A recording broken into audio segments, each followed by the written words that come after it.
MBK news కు స్వాగతం. వార్తలు చదువుతున్నది మోహన్ లాల్. ఒకే భార్యతో వేగలేక ఉండే కాలంలో ఒకే మండపంలో ఇద్దరు అమ్మాయిలను ఓ యువకుడు పెళ్లి చేసుకున్నాడు.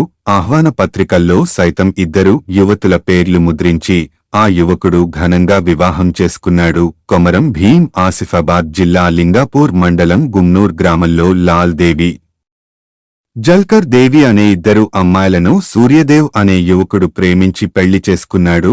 విషయం తెలిసి ముగ్గురు కలిసి జీవించాలని నిర్ణయించుకోవడంతో చేసేదేమీ లేక పెద్దలు వారికి పెళ్లి చేశారు.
చూస్తూనే ఉండండి ఎంబీకే న్యూస్. ఈ వార్తలు ఇంతటితో సమాప్తం. తిరిగి మళ్ళీ మరో న్యూస్ లో కలుసుకుందాం.